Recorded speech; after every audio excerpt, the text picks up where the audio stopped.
library. So the key word of today is ethos. Ethos is one of the three rhetorical appeals, those being ethos, logos, and pathos. Some people also talk about kairos, but that's not, we'll keep with the Trinity view. So the center of this discussion will be three questions about ethos and the relationship with like how we use it in our lives and a little bit about what it means, but a lot more about the application of it. What these three questions are going to be is, number one, what ethos are we taught to seek for ourselves as Christians, or as philosophers, we might say? Number two, what ethos do you want others to perceive from you? Now, those two questions are pretty similar, but we'll talk about the distinctions later.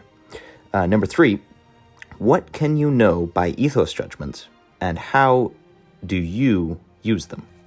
Okay, a little more background on these. Logos, one of the three rhetorical appeals, means word, and that's about the logic of an argument that you use in your rhetoric.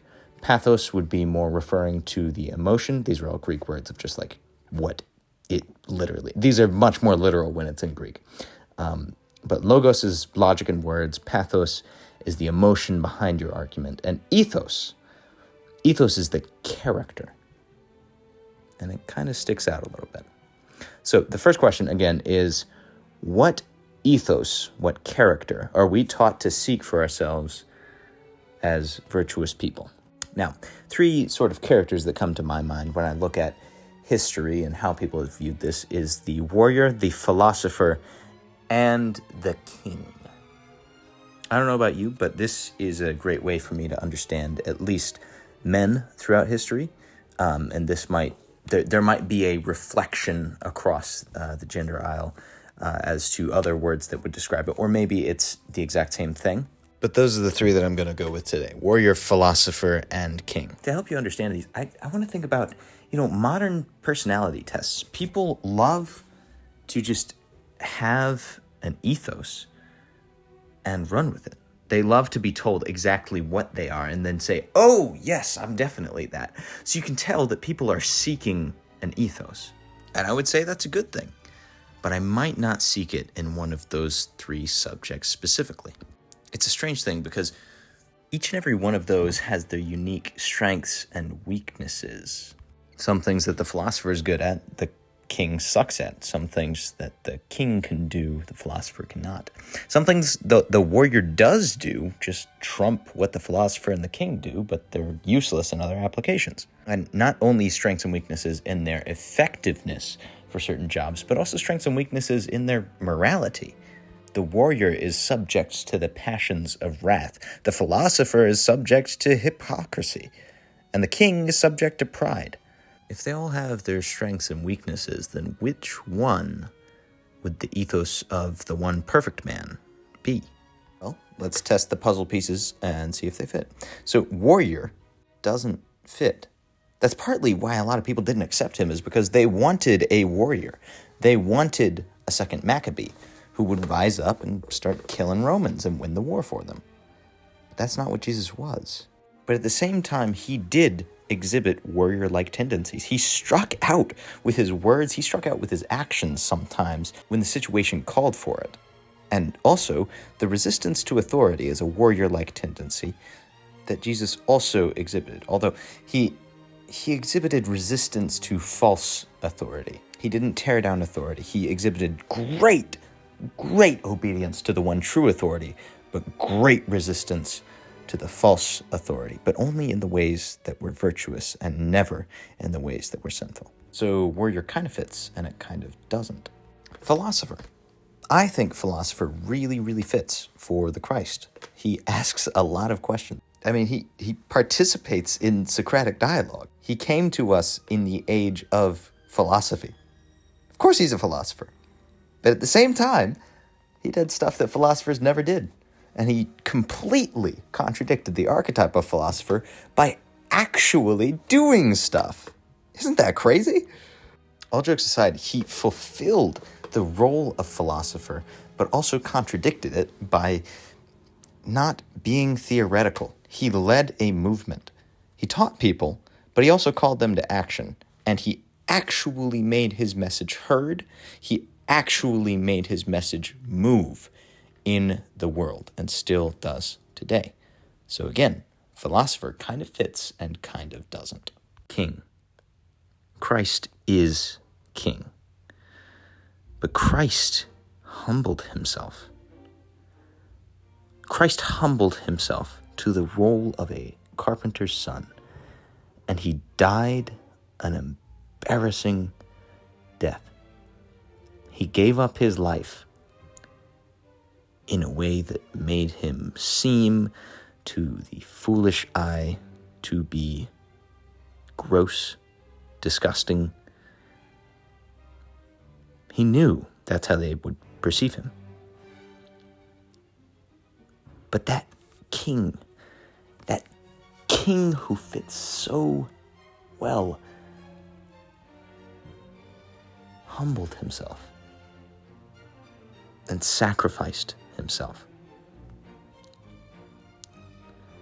So he fits the archetype of king in all the good and noble ways of being the son of the king and being the glorious one, the one who commands, the one who makes his message heard, makes his message move, who commands authority and demands respect. But he goes completely against our human understanding of the king by putting himself up there and giving up his life for his peasants.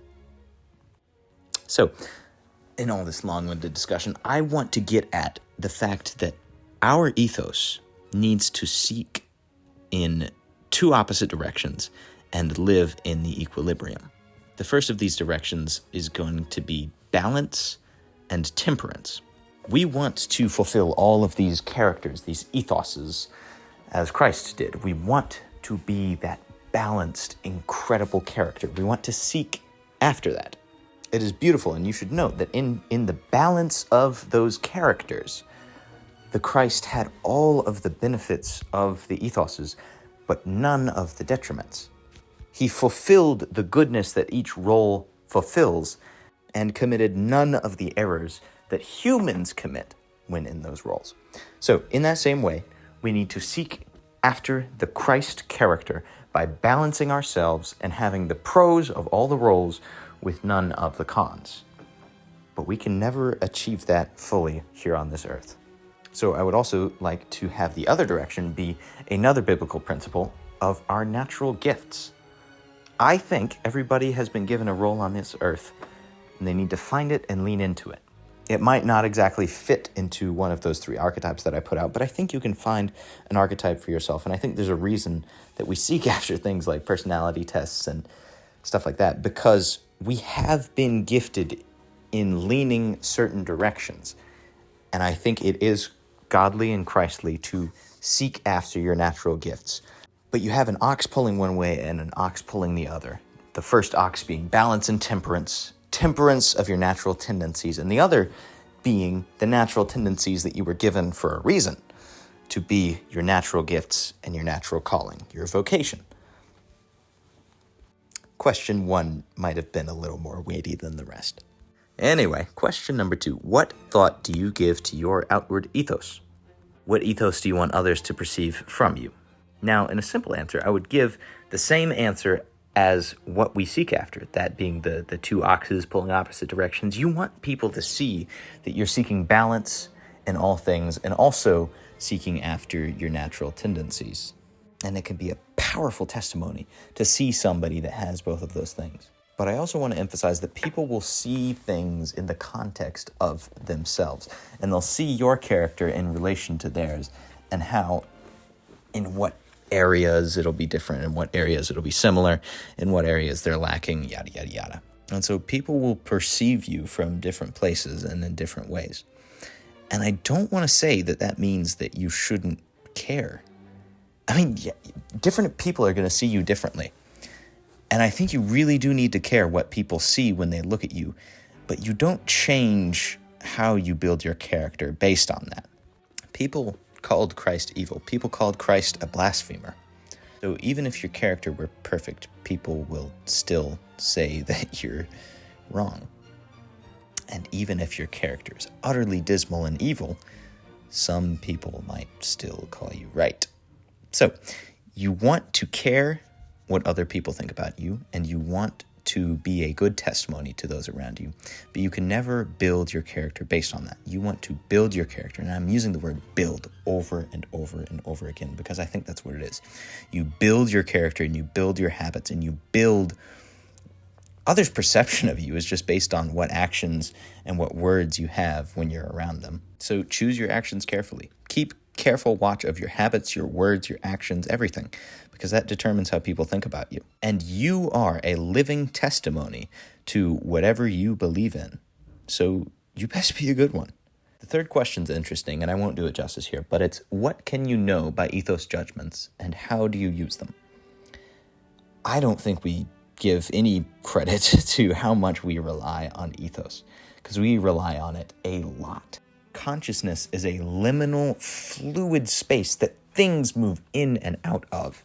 And the eye of Sauron that our consciousness is will glare at one thing or another, but it's constantly being pushed and pressed around by the things influencing us. And I don't think we give enough credit to the influence that happens in our lives.